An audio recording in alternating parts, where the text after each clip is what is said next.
Okay, so this is gonna be I'm gonna try and make this comic review as quick as possible. It's gonna be like have a speed run.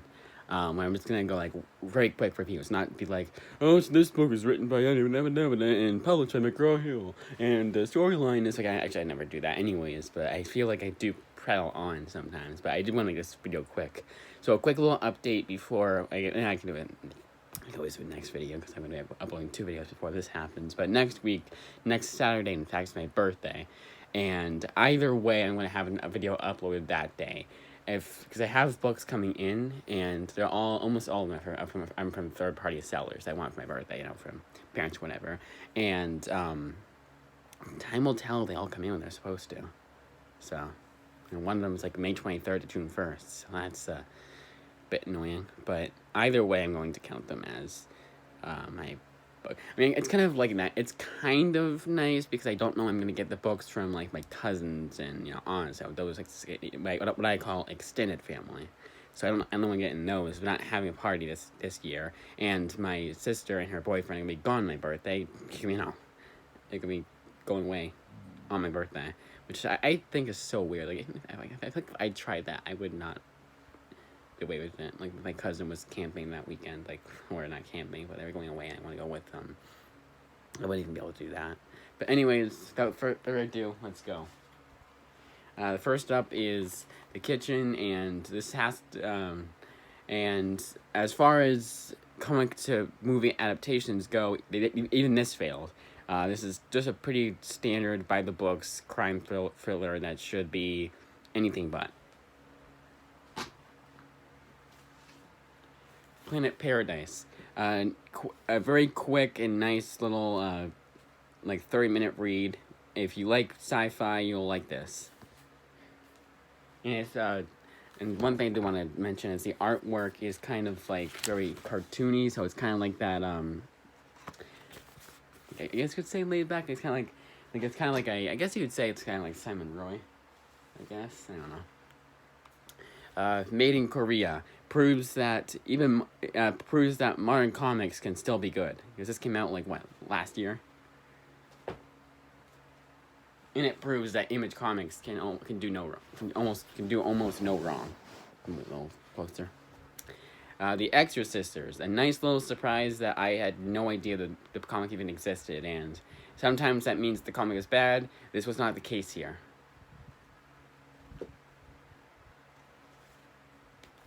Wayward Volume 1 is just as good and engaging as I remember it. Skyward Volume 3, so this is a damn good conclusion to this story that I've read 5,000 times, and there's a reason why I've read it 5,000 times. It is that good. Sunburn is a nice little slice of life book, but there's not a whole lot to it, so don't expect a groundbreaking story. If you don't like those more laid back, nothing really happens kind of stories, then I can't recommend this, but to everyone else I can.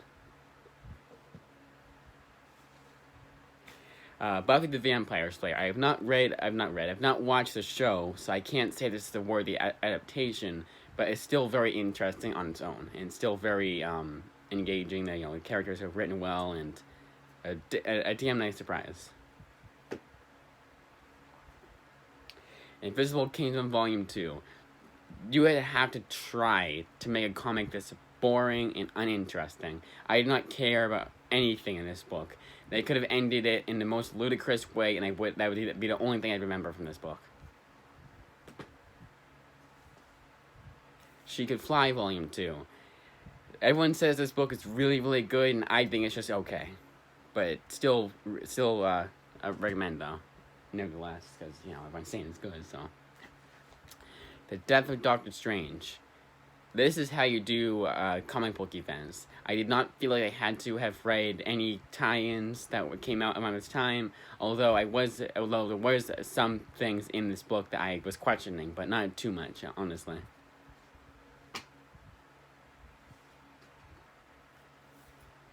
It's so engaging too. You guys really just talked about how it wasn't like a tie-in. How you didn't do tie-ins. Iron Man Volume 4 continues Kieran Gillen's pretty underrated run. It's if you want a modern Iron Man book and you have not read this, I recommend this. Probably find it cheap because it's a pretty old book too. Somewhat old. Like, I think it was like 2012. Yeah, 2012. Yeah, it's pretty old. Actually, 10 years. But I say modern as so modern. Captain America, Sam Wilson, Captain America Volume 3 is a pretty good book. I do like how they're making the characters really work for what they're doing, and I like some of what they were doing here with the social commentary, although I felt it was a bit preachy and heavy-handed at times, and you kind of knew what they were going for. Wasn't very subtle either, but it was still very good. Deadpool versus Punisher is a pretty good book that could have done a hell of a lot worse, because it just made like, oh, Deadpool fights Punisher for no reason. But I'm glad they had a story behind it that was pretty engaging, if not a bit like watered down, and not watered down, but a bit like been there, done that, cliched. The Immortal Iron Fist. I'm going to just show the artwork in this book, and you'll probably know exactly what this kind of book is. It's not a good page. It's not a good page either. Here we go. If you're into that kind of story, then read this. But I kind of was. Like, it was pretty engaging a little bit, but it was very, very mixed. I had mixed feelings about that book. Sometimes it was engaging, sometimes it was annoying and slow and weird and boring. But it's kind of like a discount book. Ms. Marvel Volume 10. Now, I have probably the biggest, it's very different way I feel about this than anyone else does. What do you call that? Not biased, but I have probably my biggest unpopular / controversial opinion is I do like this run. I do like this character. And I do recommend, if you don't like this character, I recommend reading this run again, because at least the first volume everyone seems to really like it. And yeah, I couldn't understand why people don't like it, of course, but I still really like this book and this run. It's the original Jubilee Wilson run, and this continues to prove why I like it. But I can understand why people don't like it. It's not the best thing in the world, but it's good. Anyway, it could be a lot worse. It could be America or Squirrel Girl bad. Even I hate Squirrel Girl. Star Wars Legacy Volume 2 Epic Collection, Legends Legacy. This book has the highest highs and the lowest lows. And if you are fine with trudging through the lowest lows to get to the highest highs, then I highly recommend this book. Probably my pick of the week, honestly. Especially towards the end. Avengers Earth's Mightiest Heroes 2. As far as underrated books go, this is pretty underrated. I do feel like this is a worthy version of telling the Avengers' first few years in service. And I do think that Joe Casey is a pretty underrated writer too. But it's not perfect. It's just pretty good. If you get it at like a discount, you probably one of those discounted books that you were glad you bought, because it's still a good story. But paying $24.99 for it, I think it's a bit much.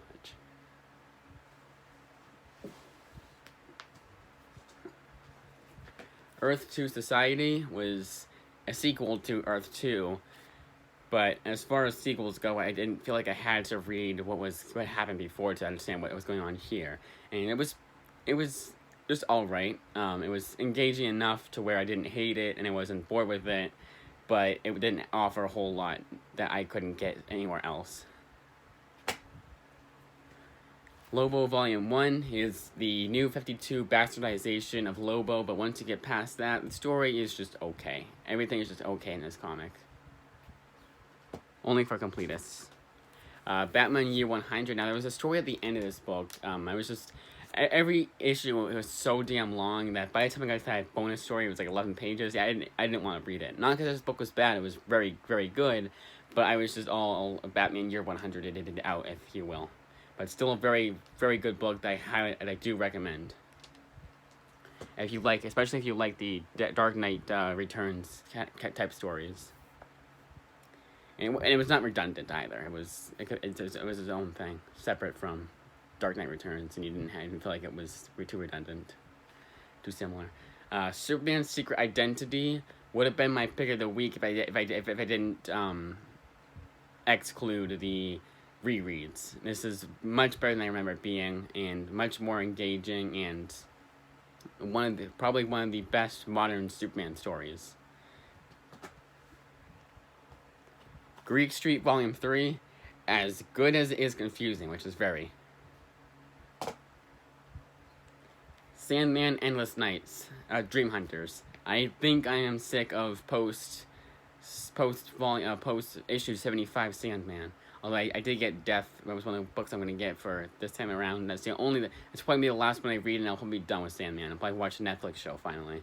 But as it is, this is one of the better post issue 75 Sandman books. But I still felt like there was some very big lows that didn't really weren't really boosted up by the higher highs. But I recommend it only to Sandman superfans and completists. Anyone else can probably just skip out after issue 75 and then just go on to maybe read Death one. I hear Death is really good. Well, I heard something was good too.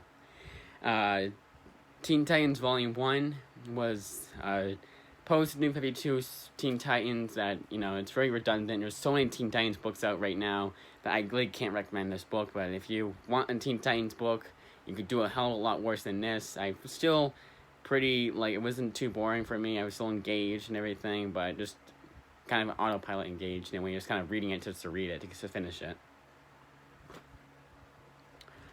Wonder Woman Volume 8, A Twist of Fate, continues Meredith Finch's pretty underrated Wonder Woman run.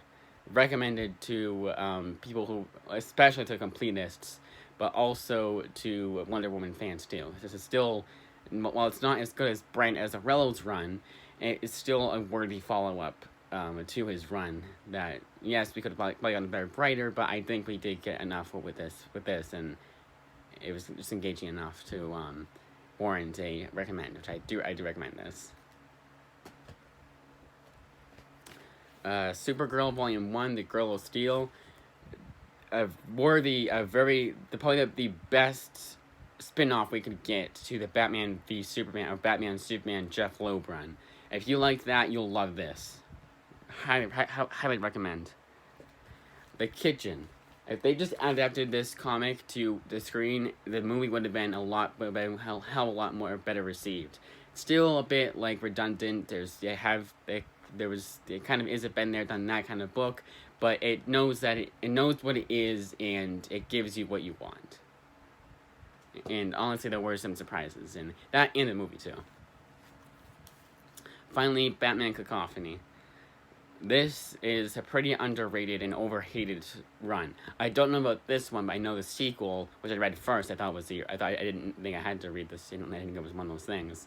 But I do think that this and its sequel are overhated. More the sequel than this. I don't know how well overstated this one was, but I did really enjoy this run. It was very engaging and very good, and honestly, there's a moment in here that I think should be included in one of the best Batman Joker exchanges. And that, as I say, is that. I only wasted 14 minutes. I think it was 14 minutes. 14. That was a lot of books I talked about too.